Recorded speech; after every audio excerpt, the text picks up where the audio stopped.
What's happening, y'all? Welcome inside the Fantasy Stock Exchange. Danny and Bush coming at you with our rest of season rankings for fantasy football. You guys have been asking about this constantly on live streams in the comment section. Would you prefer this guy or this guy rest of season? We're here to deliver. We're men of the people. We know you guys are appreciative of the rest of season rankings. So before we get into this, if you guys want access to our rest of season rankings, our weekly rankings, our dynasty rankings, you can go to our website, thefantasystockexchange.com. One of three ways you can get it: buy them outright, deposit on Underdog Fantasy using promo code FSE, or become a Patreon, patreon.com/fantasy stock exchange. Link is in the description for that as well. So if you want access to the full list of the rest of season rankings in this video, we're going to be going over our top 10 quarterbacks, 20 running backs, 20 wide receivers, and 10 tight ends. But if you want the full list, like I said, you can get it one of three ways. So Danny, how are you doing today? I'm doing well. And yeah, you mentioned the full list entailing our top 30 quarterbacks, our top 50 running backs and receivers, and our top 25 tight ends, I believe. That's at least how much I have on there. I think Corey has even more. So if you want the list of fringe wide receiver 2-3 types, the guys that you're going to be most likely starting in your flexes, we're going to be going full in depth on that, obviously on the website over at fantasystockexchange.com. But yeah, I am excited. I am hyped. This is an exercise we've been planning out for the last couple weeks, and we've had actually a lot of comments asking about it. So we're just excited to get that on the channel. Yeah, and we'll try and update this and do this like once a month. Yeah. And so that you guys do get to see, like, as the season goes along, the changes that happen and things of that nature. So without further ado, guys, of course, if you enjoy this video, like, comment, subscribe. We're going to hit the intro and then we're going to get right into this.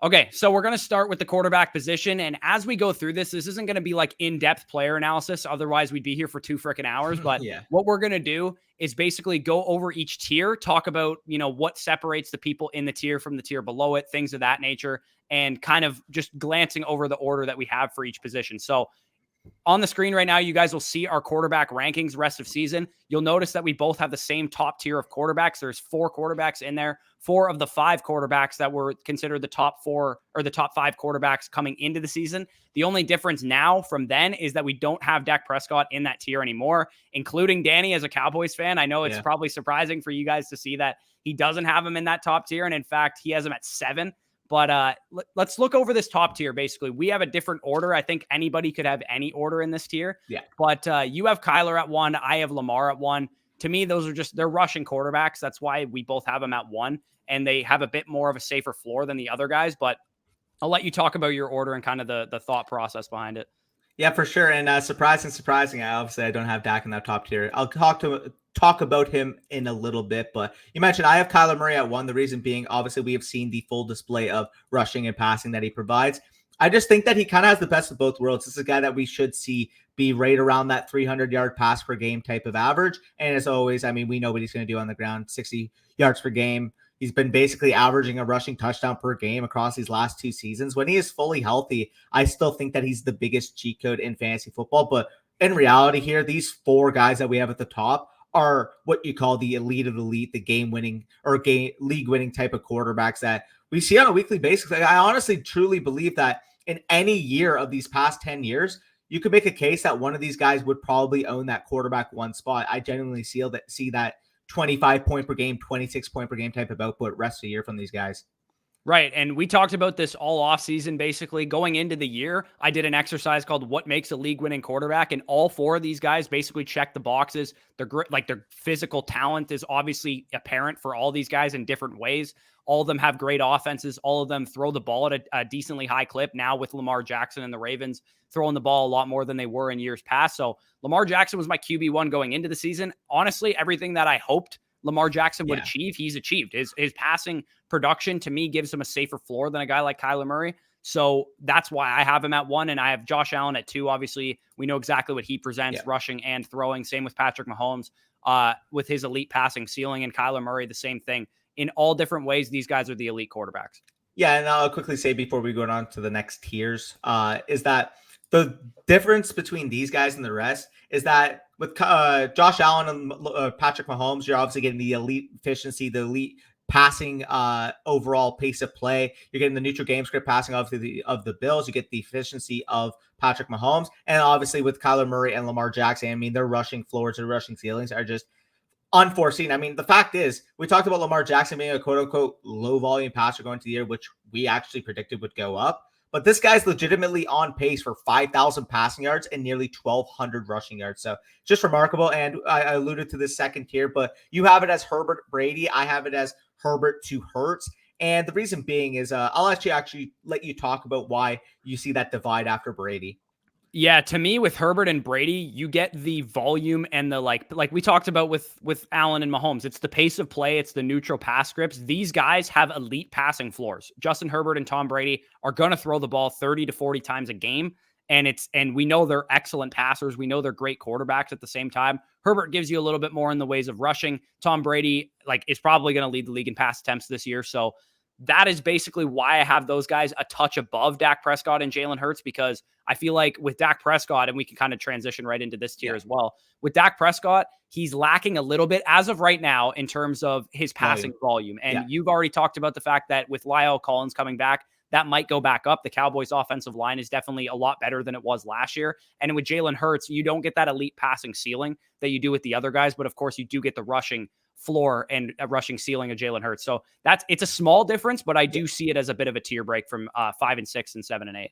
Yeah, and I'll just quickly say on it why I have them all in the same tier. Obviously, with Jalen Hurts, after Kyler, after Lamar Jackson, you can make the case that this is the next guy in terms of the rushing pecking order at quarterback. And in terms of why I have Prescott still there, again, you alluded to it. I think Lyle Collins is going to come back. We should see the verticality persist in this offense. And as a result, I do think that, while it's probably not going to be the 40 to 45 attempts that many anticipated going into the year, he could still land on a 37, 38 pass attempt per game type of number, which should definitely bode him well in terms of borderline top 5 type production. But I do agree, because of the lack of volume we've seen, I can't put him back into that first tier that I had him in going into the year. Yeah, I think these are the every week starters, the top 8 guys that we have here. These are the guys, probably no matter matchup, you put them in your lineup, and you're not considering starting anybody else that you could get off the waiver wire or that you might have on your bench over these guys. When you get to 9 and 10, we both have Matthew Stafford and Aaron Rodgers at 9 and 10, but I don't think it's concrete. Like, if anybody wanted to make the argument that even the limited action we've seen out of Trey Lance because of the amount of rushing that he's going to provide, you could make a case for him to be a top 10 quarterback rest of the season. You could make the case that Joe Burrow could be a top 10 quarterback rest of the season. Maybe Ryan Tannehill, once AJ Brown and Julio Jones get back into the fold, maybe he's in that discussion. I think it's pretty fluid after that, after those top 8 guys. But I think Matthew Stafford, the elite passing that we've seen thus far, it's not quite to the level of Tom Brady, but it's probably like a touch behind it in terms of how much they're going to throw the ball and the weapons that he has to throw to. Aaron Rodgers is more so a downgraded version of Dak Prescott, where the passing volume not necessarily there quite yet, but the elite efficiency that you're going to see. And Russell Wilson would probably be in this discussion as well if he were healthy right now, but he's obviously going to be out for a number of weeks, so he's more so in that 15 to 20 range in terms of our ranking. So that's basically the top 10 quarterbacks. I'll let you add anything on those guys if you have anything. Otherwise, we can move on to running backs. Yeah, nothing much to say here. I mean, these are guys that are going to have low ceilings from a rushing perspective, but obviously we know their contribution to fantasy football is going to come through their prowess in the air. I mean, Matthew Stafford, Aaron Rodgers, they have that mold of a Tom Brady, of a Justin Herbert, of a Dak Prescott, but I just put them a touch below in terms of I just don't think that they're on that level. But you can make the argument, again, rest of the season, they're probably close from a point per game standpoint to those guys.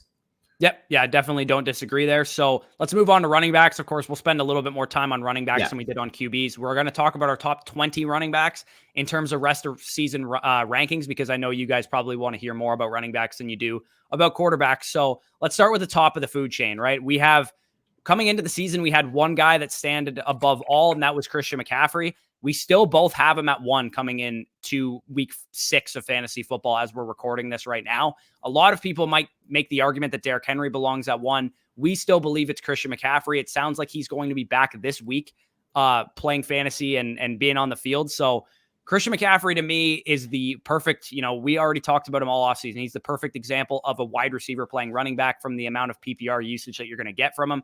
Derrick Henry, of course, has shown elite usage in his own right, but even despite his slight uptick in receiving volume that we didn't anticipate coming into the season, he's still got to be behind McCaffrey, in my opinion. Yeah, no, I fully agree here. And for reference, the reason why we have these guys in their top two basically on their own, we'll call this the cream of the crop tier. Basically, if you have a fantasy football lineup and either of these players are in your lineup, doesn't really matter what the rest of your team looks like. You're probably doing pretty good in fantasy because the opportunity, the touchdown prowess of each of these guys is just tremendous. I mean, the snap percentage of each of them is absolutely insane as well. But when you talk about Derrick Henry, he's currently at 31.2 touches per game and has out-touched the rest of the running back field by, get this, 47 touches in 5 games, which is remarkable. But on the flip side, too, with McCaffrey, in those first 2 healthy games, obviously got hurt in week 3. We did see 30 and 29 touches in those games. So right on par in terms of a volume perspective. The reason why we prefer McCaffrey is because he does the majority of it in the receiving game, although Henry's actually been no slouch in that regard thus far. Either way, pick your poison. We like McCaffrey because we ultimately like the receiving upside that he presents there. Because even when he's on the field, we understand how good DJ Moore is. Like, McCaffrey is still the alpha outlet in that offense. Right.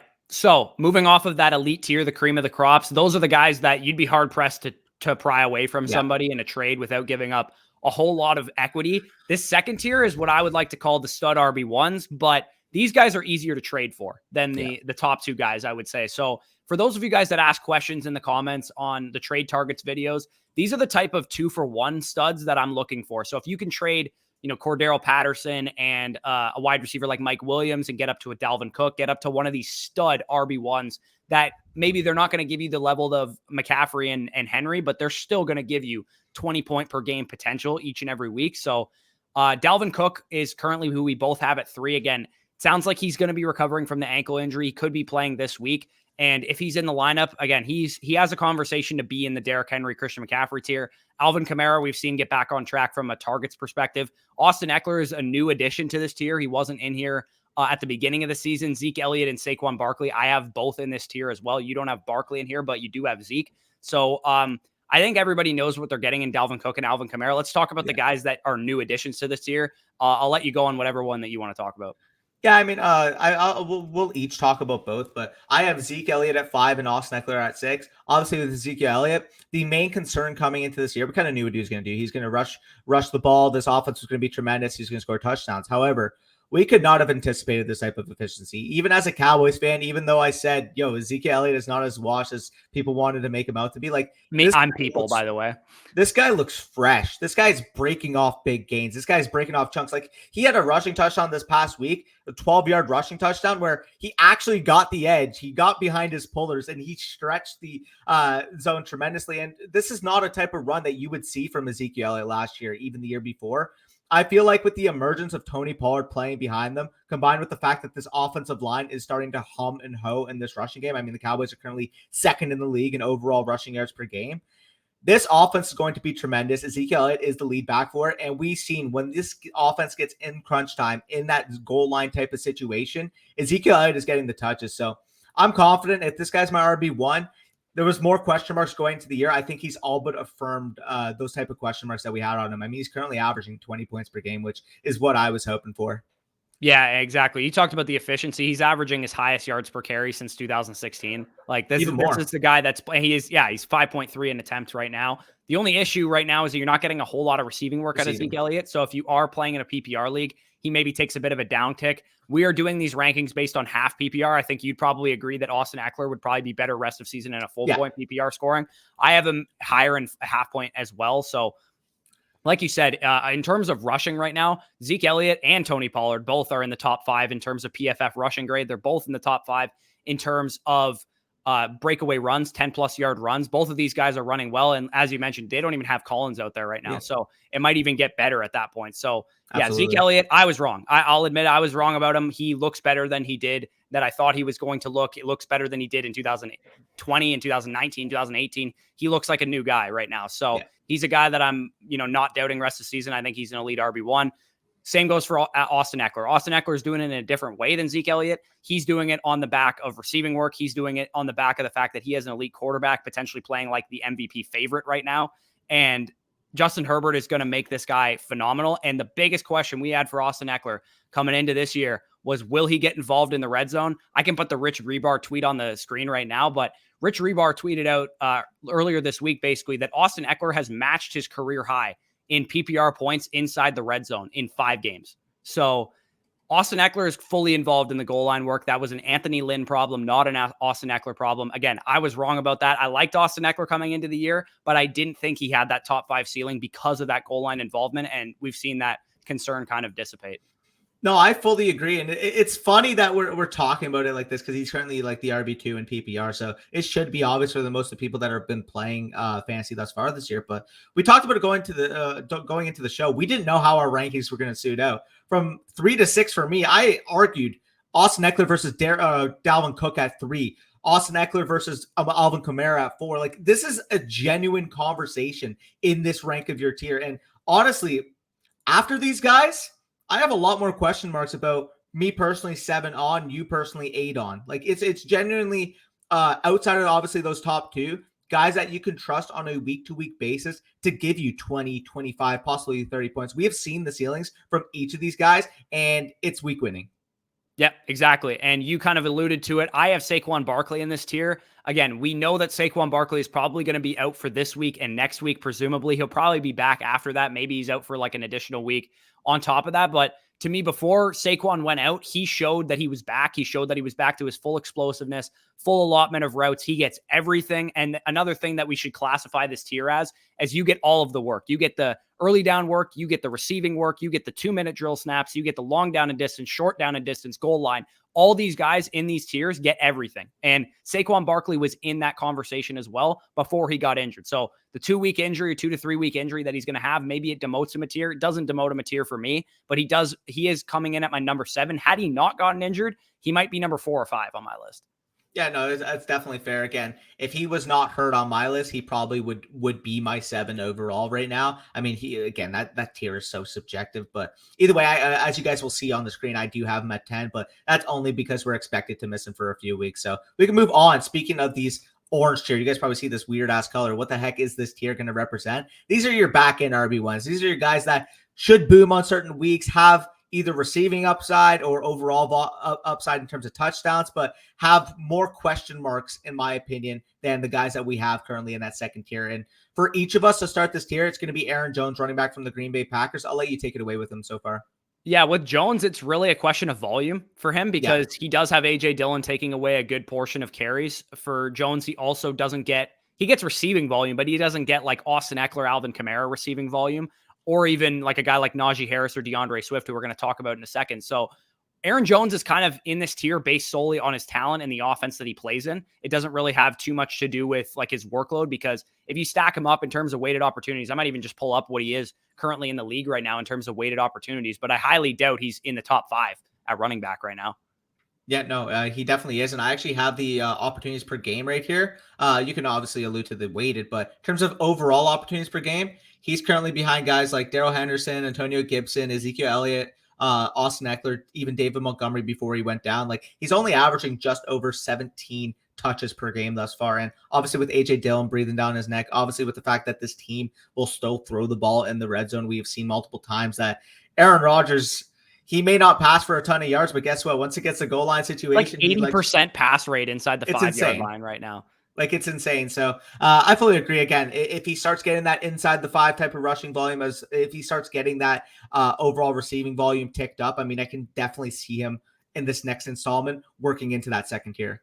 Right. He's currently 8th in the NFL right now in weighted opportunities. And I actually saw PFF in their article recapping the week's games. They said to sell him high. I totally disagree with that take. I think Aaron Jones is a guy that I should be buying right now because people are concerned about A.J. Dillon. People are concerned about this, that, and the other. But the reality is this guy's going to be efficient on his touches. He's going to be a guy that ranks among the league leaders in high value touches, meaning touches inside the like 10-yard line, 5-yard line, red zone, receiving work. Like, he gets the valuable stuff.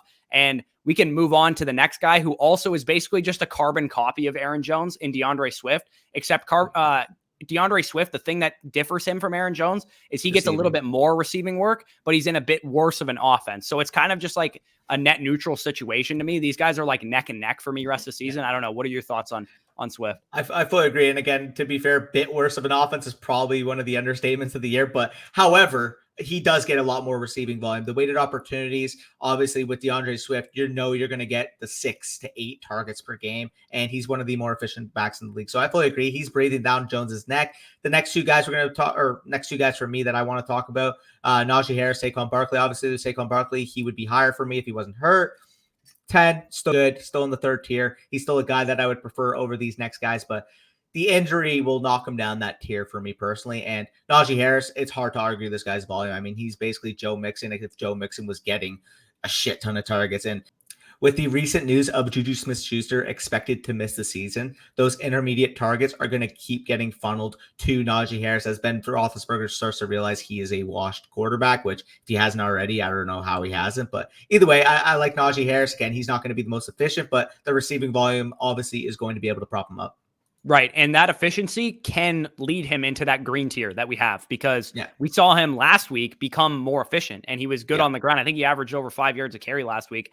And if he continues to do that, he will be in this green tier the next time that we do this, because the volume is, like I said, he gets everything. He gets the receiving work. He gets all the carries. He gets the goal line work, 2-minute drill, short down and distance, long down and distance. He gets everything. So he technically should be in that green tier, but the fact that he doesn't have that elite efficiency and the elite talent that Eckler and Kamara and Cook and those guys have, that's what keeps him down. So if he does, continue to get efficient, Ben continues to feed him in the receiving game, he definitely can get into that next year. But for now, we both have him. You have him at 9, I have him at 10. I think back end RB1, again, this is really his floor. I don't think he's going to go further down than this the next time we do this. Yeah, no, I absolutely agree. And we can move on to the next tier. We're going to start off with Nick Chubb, which a lot of people, especially a lot more casuals at home, are going to be questioning because this guy's currently RB12 and PPR, RB4 and standard. I don't actually have his half PPR standard right now. I don't know. It doesn't show on Sleeper. But either way, with Nick Chubb, the problem that we have with him is, A, Kareem Hunt's been breathing down his neck and has been getting a very good chunk of valuable touches, talking about the targets and talking about the goal line work. And B, this is a Browns team, despite running the ball a lot, hasn't given this guy the full workhorse snap percentage that even Ezekiel Elliott has. Like, Ezekiel Elliott does have Tony Pollard in his backfield as well, but if you're actually talking about the snap percentage, only has failed to cross 70% of snaps once this season, whereas Nick Chubb, get this, has not crossed 60% in a single game thus far. So it's going to notch him again. If you're talking about his overall ceiling, think of Ezekiel Elliott, but without as much volume. That's kind of how I look at Nick Chubb. And as a result, because he's currently ranked higher in half PPR than where I currently have him ranked, this is a guy that I'd be willing to sell high, because typically speaking here, you could probably sell Nick Chubb for Dalvin Cook right now if somebody's panicking. Right. Or you could just, throw in a Tyler Boyd on top of Nick Chubb or something, and you could get up to a guy like Dalvin Cook. Maybe you could get up to even an Aaron Jones or someone like that.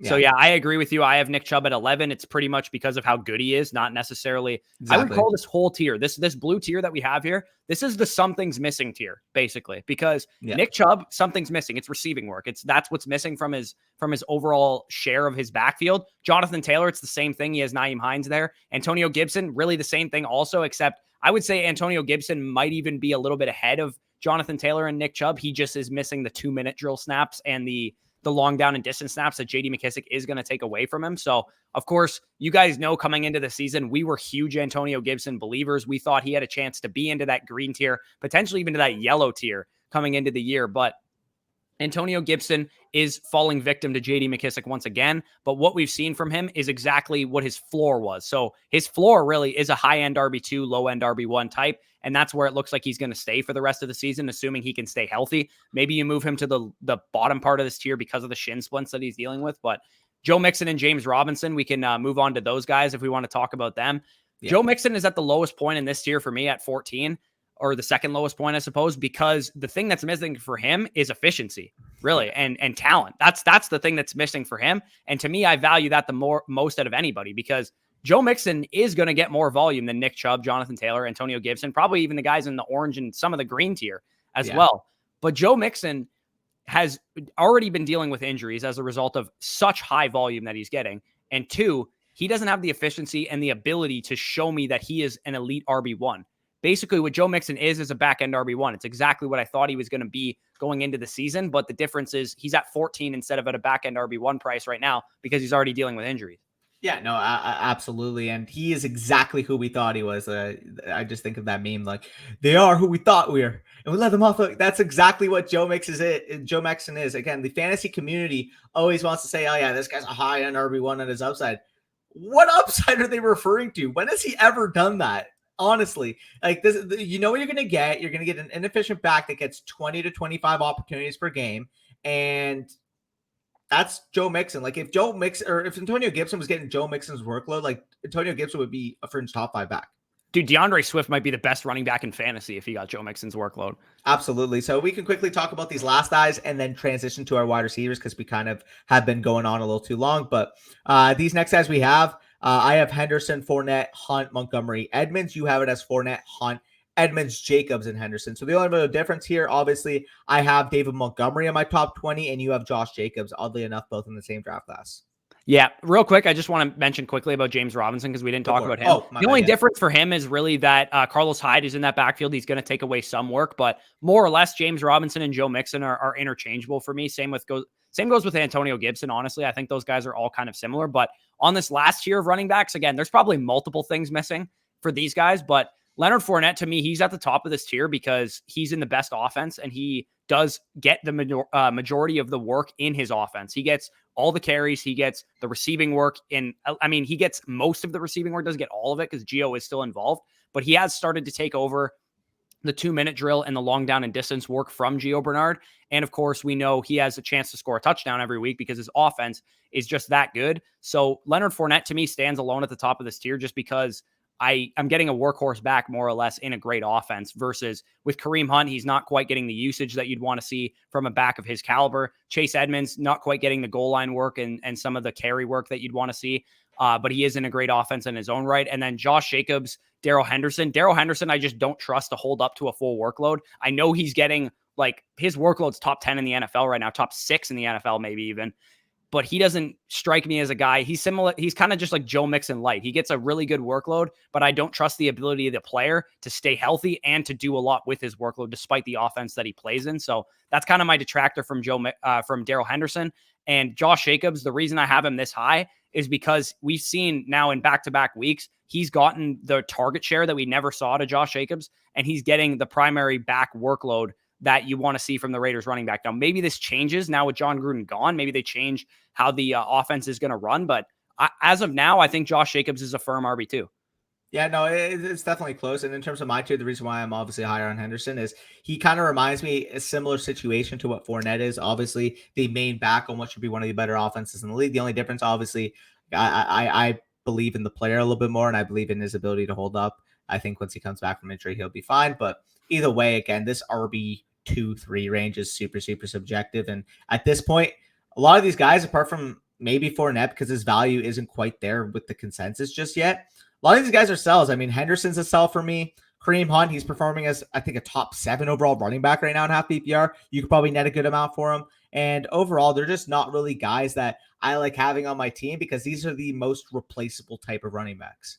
Right, for sure. And I would say, like, especially once you get into the 18 to 24 range of RB2s comparatively to like 16, 15, 14, because like those guys like Mixon and Robinson, like those guys are still quite valuable. But yeah, I would say also David Montgomery, who you have at 19, and Clyde Edwards-Helaire, who I have, I believe, at like 25 or 26. Those guys are dealing with injuries, right? They'd definitely be in this range of the top 20. Montgomery, I'd probably have Montgomery at like 12 or 13. I was about to say that, like Montgomery, or if Montgomery was healthy right now, it would actually be like a discussion in that JT Mixon Gibson type of area for me. Yeah, for sure. And then Clyde would probably be around 16, 17, 18 for me if he was healthy as well. So that's kind of the range that those guys would fit into. Obviously, they got to be discounted a little bit by the fact that they're going to be out for at least 3 weeks each, potentially more for both Clyde and for Montgomery. So before we go on to the wide receiver position, we got to pay some bills, get a credit to our sponsor of the show in Manscaped. So we'll roll that and then we'll get right into wide receivers.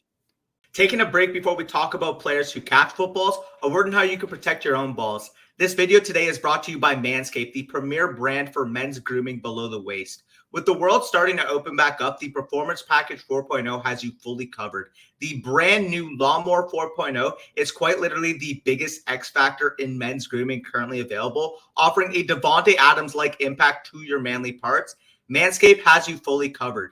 This 4th generation waterproof trimmer features a cutting-edge ceramic blade to reduce grooming accidents thanks to their advanced skin-safe technology, as well as having a 7,000 RPM motor, a new multi-function on-off switch which can engage a travel lock, as well as gives you the ability to turn on a 4000K LED spotlight on and off when needed for a more precise shave.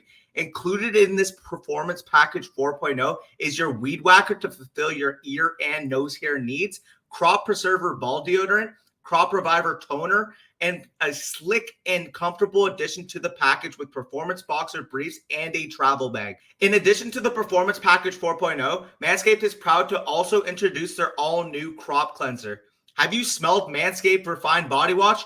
Fellas, the ladies love this signature scent. You and your boys will be oh so fresh and so clean when you start off your self-care routine with the ultimate body wash available on the market. This is an absolute game changer. You got to be smelling good. You got to be looking good. And the way to do that is obviously to go through Manscaped. We appreciate the support for the Fantasy Stock Exchange podcast by our friends over at Manscaped, the leaders in male grooming.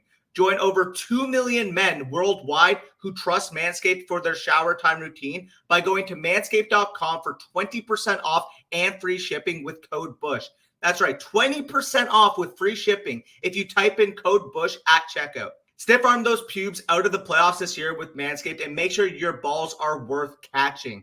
Back to the video. All right, so the wide receiver position. Again, we will try and spend a little bit less time on wide receivers than we did on running backs, but we know everybody is primed for the running back content, so we have to spend a lot of time on those guys. The wide receiver rankings, as you guys can see them on the screen right now, we have a clear cut and above the rest of the wide receivers. A guy coming off of a 200-yard game, currently on pace for over 200 targets on the season, Davante Adams. I don't think it should be a question, in my opinion, who's the wide receiver one rest of season. He was the wide receiver one in his own tier coming into the season, and he's the wide receiver one in his own tier now. Yeah, no, I absolutely agree. I mean, the target share is tremendous. He's currently on over a 200 target pace right now. I mean, he's the most unfair thing at the wide receiver position we've probably seen since prime Antonio Brown at this point. I really do think that the volume is tremendous. Obviously, we know once the touchdowns get rolling too. I don't even think he has a lot of touchdowns on the season. No, he has like 3, I think. Yeah, like this is a guy that was the betting leader coming into the year in terms of overall touchdowns. He has 2 touchdowns on the year. Despite that, he has 2 separate 30-plus PPR point scoring performances and also a 20-plus, which just goes to show the volume is unmatched. Last 5 games, 7, 9, 18, 11, 16 targets. Like, absolutely absurd. He is Green Bay's passing offense. He deserves to be treated as such in fantasy football. And when the touchdowns start coming for this guy, this could be a legitimate like 25 to 30 point per game target score, maybe possibly breaking the fantasy scoring record at the position. I really do think that's in the realm of possibilities. Right. And when you pull up his name on Player Profiler, number 1 in air yards, number 1 in target rate, nearly 40% of the time this guy's running a route, he's getting targeted. Again, number 5 in red zone targets. He said, like, they're going to adjust. He's eventually going to catch some touchdowns because we saw his involvement in the red zone last year. I don't think we need to spend too much time on Davante Adams, though. Everybody knows he's a stud. This green tier that we're talking about is similar to what we talked about with the running back position. These are the every week wide receiver ones, the guys that never leave your lineup, the guys that should give you, if you have like a 0 RB or a hero RB, similar production to those green running backs that we talked about already. So Tyreek Hill, Cooper Kupp, Stephon Diggs, and Justin Jefferson, all in that tier for both of us. But I have DeAndre Hopkins in this tier as well. I believe DeAndre Hopkins belongs in this tier, given that he plays with a guy who's playing, great football, and Kyler Murray as well. So I'll let you talk about whoever you want to talk about. As a general rule for all these guys, they're all just the clear target leaders on their offense. They get all of the deep targets. They get all the short targets. They get all the red zone targets. They get all of the valuable receiving work for their team. Yeah, no, I absolutely agree here. Tyreek Hill to Cooper Kupp. Obviously, Tyreek Hill, we know what he represents. He's actually been used in a higher volume role than we've actually seen in recent memory. Like, this is a guy that there was a 2-game stretch in weeks 2 and 3 where he was kind of used as a quote unquote decoy because the Chiefs offense was struggling as a whole. But we saw weeks 1 and 4, this guy absolutely blew up fantasy football. And in week 5, despite not having the overall verticality of his game, this is still a guy used tremendously in the game plan. I think he finished with 6 for 60 on the day, if I'm not mistaken. But either way, talking about a sheer matchup nightmare that if you have this guy in your lineup, your opponent's sweating buckets. He could be up 25 points. He could be up 30 points. He could be up 35 points. Tyreek Hill has the ability to single-handedly win you a matchup in any given Sunday. Yeah, and I'm sure he did that for people a couple weeks ago against the Eagles because he put up a monster stat line and torched a lot of my money in DFS because I Yeah. chose to start Devontae Adams instead of him. So Cooper Kupp, I would say we probably need to address him because he is a newcomer to this tier. Jefferson, Diggs, Hopkins, these guys were all drafted around this range. Yep. Cooper Kupp was drafted a bit after these guys, but what we've seen from Cooper Kupp, he's warranted in this tier. He belongs in this tier. He is Matthew Stafford's go-to guy. He currently has a 33% target share on the season right now. Cooper Kupp is a guy that is his red zone targets, his deep target, and he's playing out of his mind. So that's basically all the rationale I need to provide on Cooper Kupp. He belongs in this tier. Yeah, no, I absolutely agree. I mean, the volume's been tremendous, the touchdown ability, this sheer offensive potency that we've seen. He's basically like what we expected CeeDee Lamb and Amari AJ Brown. Cooper and Chris Godwin and AJ Brown, basically what they could be at their ceilings. Well, Cooper Kupp's basically been playing like that. So I feel like locked and loaded rest of the season, he should be valued as such, as an elite, high upside, top 5 type of wide receiver. And obviously, I also have Stephon Diggs and Justin Jefferson in this tier. These are just some of the best fluid separators in the entire NFL. We've seen the targets, we have seen the volume be there for each of these guys. And Stephon Diggs in particular, it's just kind of bad touchdown luck at this point. It's kind of funny to think that this guy legitimately had double-digit targets in all of the first 4 games. This past week didn't have as much, but they blew out the Chiefs on the road. This is a guy that I think once he comes back, once the I don't like citing regression, but once the positive regression ends up meeting this guy's talent, this offense's potency, I think he could be challenging for that wide receiver 2 spot once we see the touchdown luck end up going his way. So I absolutely love Stephon Diggs still, and this is a guy that's probably not even going to be valued here in most home leagues because he's quote unquote disappointed thus far.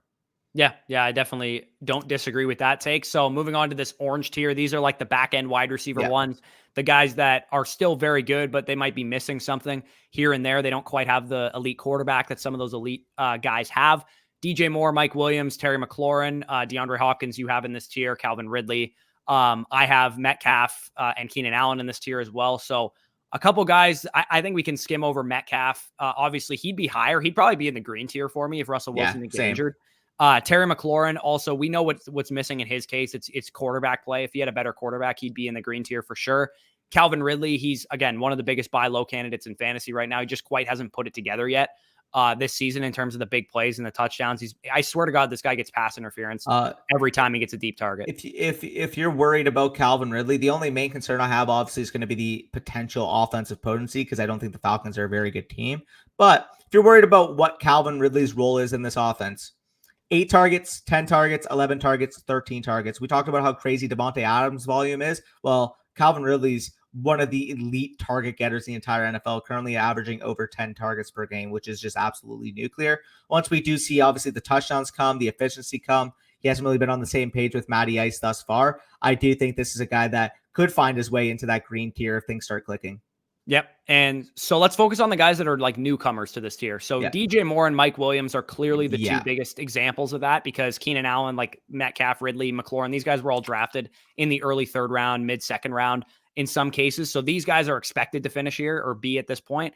But DJ Moore has been phenomenal from a physical on the field perspective. Sam Darnold clearly trusts him. They are using him differently than they used him in the past. That is the biggest thing for DJ Moore. This is a guy that's averaging, I think he's like in the mid-teens in terms of his average depth of target right now. Whereas last year, this was a guy in the high teens. So he was being used more so as a deep threat, more so as a guy that was a field stretcher. This year, he is clearly the number 1 wide receiver on this team. Robbie Anderson is being relegated to that field stretcher role where he's no longer the target getter, as it should be, and as it should have been last year, because DJ Moore was always the better receiver than Robbie Anderson. And it's good to see DJ Moore getting the national love and the production that he deserved at this point in his career.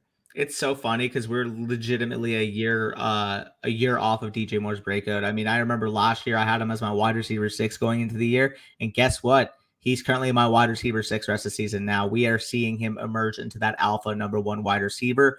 This is a guy that's not going to be scripted out of games. Again, I mentioned going into the Cowboys game, I was a little nervous in terms of how DJ Moore would ultimately produce in that game, but we saw they took him off Diggs as much as possible. Joe Brady is scheming this guy into situations where even if he's playing a quote-unquote top corner, he's not going to be schemed completely out of a game. They're going to move him along the line of scrimmage. They're going to have him out wide. They're going to have him in the slot. They're going to have him manning the Z. Like, this is a guy that is going to get used in multiple facets of the game. And as a result, if the team's treating him like that guy, we should be also doing that in fantasy football. So he's a firmly locked and loaded mid to low end wide receiver 1 for me rest of the year.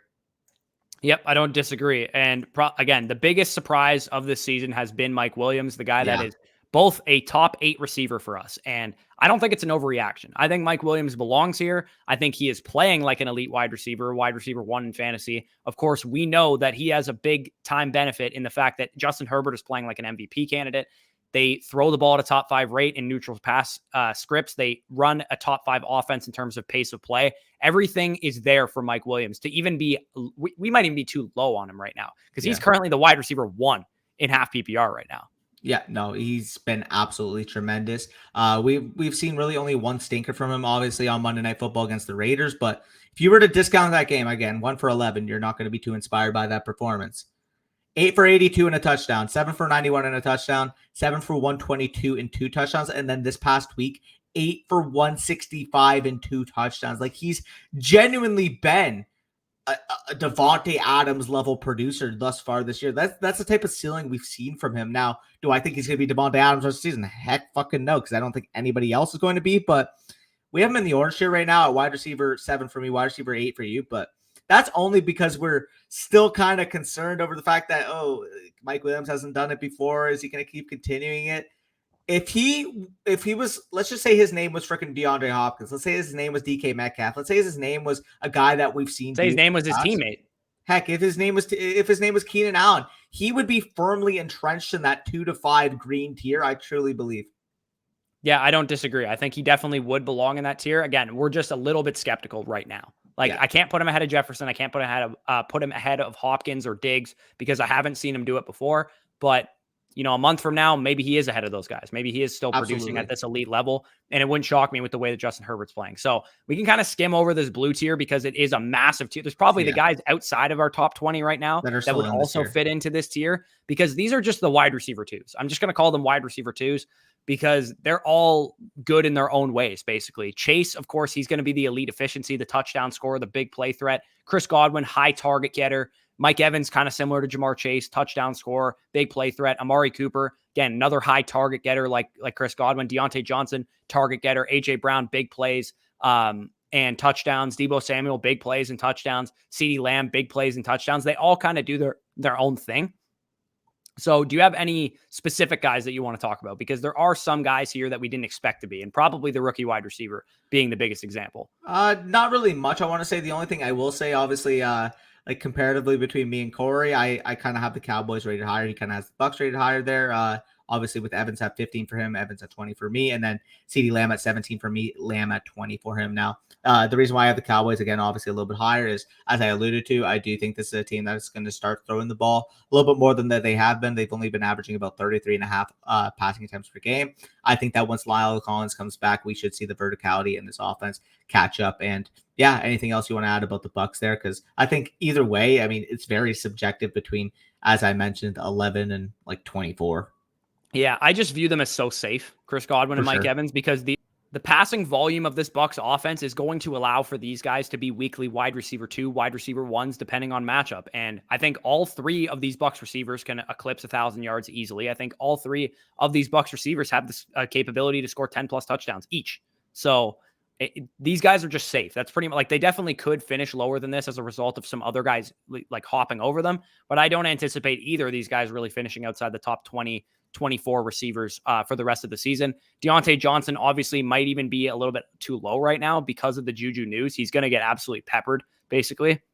Already a guy that was a lock for like double-digit targets per game. He could be a guy that sees 13, 14 targets a game, legitimately. Yeah, I could definitely see that too. So overall, we like all these guys. They don't have that elite upside, but they're guys that we want on our teams. And relatively speaking, if you can get any of these blue tier wide receivers for any of the running backs that we mentioned above outside of the top 15, I would do that in a heartbeat.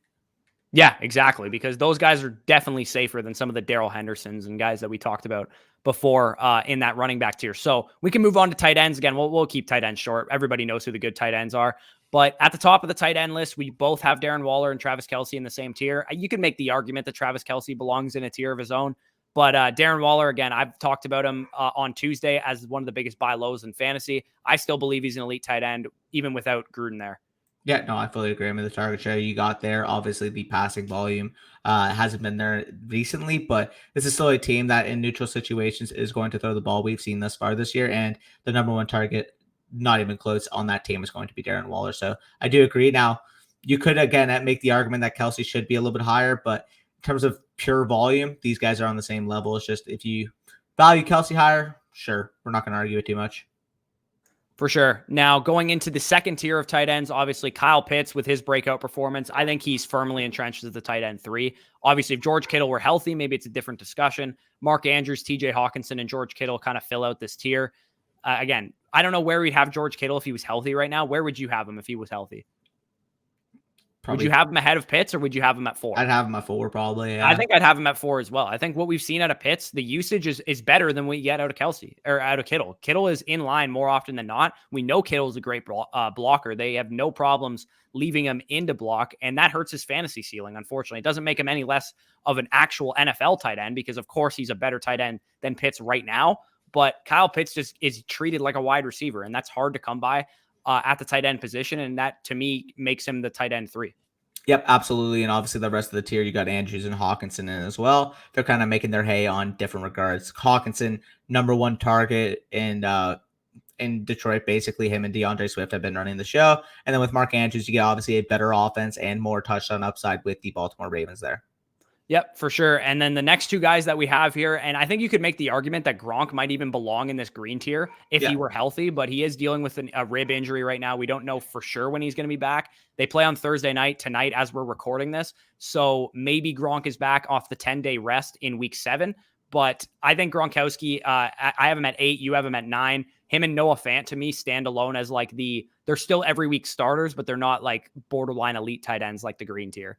Yeah, no, I fully agree there with that rationale. I do think that's the case. And in terms of Fant, obviously Knox, they kind of do it in different ways. You mentioned that Fant obviously going to be more volume there, going to be more of that athlete, more of that after the catch type of guy. And Knox is legitimately this year's Robert Tonyan, scoring a touchdown per game, being in the second highest neutral game script passing offense in the league with the Buffalo Bills, and a team that's currently leading the league in point score. So I think Dawson Knox is here to stay, and you're probably not going to be able to buy him, but this is a guy that if you're panicking, oh, is he a Fugaz? Is he going to be able to hold it? I think he's going to be able to.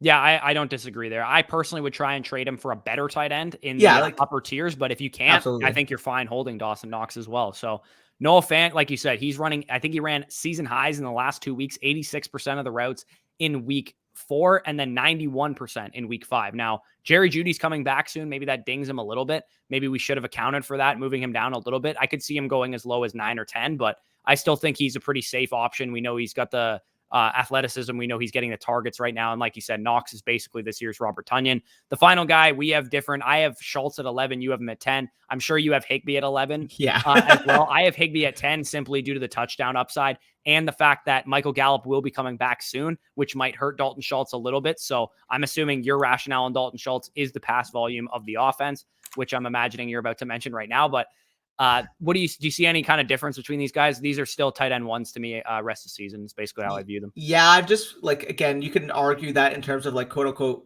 paper hierarchy and what should be happening. You can say, well, Tyler Higbee, he's going to work behind Woods. He's going to work behind Kupp. He should be the third option in this offense. Well, the problem that I have here is that the targets simply have not dictated that. 6 targets, 1 target, 5 targets, 6 targets, 2 targets in these 5 games this year. And you mentioned the touchdown upside, but they actually have the same amount of touchdowns on the year. So I'm just going to go with the guy that, despite Michael Gallup coming back, despite the passing volume for the Cowboys may not be as high as the Rams is, Dalton Schultz has proven to me that when he does get volume, when he has earned volume, he's been able to do something with it. So I'm just going to trust Schultz there a little bit more. But again, you're talking about tight end 10 versus tight end 11. Yeah, I don't disagree there. I think both of these guys are every week starters at tight end. Tyler Higbee, maybe he's done it a little bit longer. Maybe that's why I believe in him a little bit more. And he doesn't have Blake Jarwin, who isn't really a threat, but he is more of a threat than what Tyler Higbee is working with at the tight end position. So that's kind of the tiebreaker for me. As I mentioned, if you guys did enjoy this video, this is the end of it, basically. Rest of season rankings, the first installment of it. We'll probably do this, week 8, week 9, week 10 at some point, talking about going into the playoff schedule when you guys trade deadlines are approaching. That's probably a good time to do it right before the trade deadline. For sure. I would say. So If you did enjoy this video, like down below, comment any of your thoughts down below, subscribe to the channel if you are new. Like I said, if you want access to our rest of season rankings, and getting access to our rest of season rankings isn't access to our website in general. So you'll also get our weekly rankings. You'll also get our dynasty rankings, which we're going to work on updating throughout the season as well. So make sure you guys go ahead and do that. TheFantasyStockExchange.com. You can get them for $20. Deposit on Underdog Fantasy using promo code FSE, or sign up on Patreon, patreon.com/fantasy stock exchange. Peace out, and we'll talk to you soon.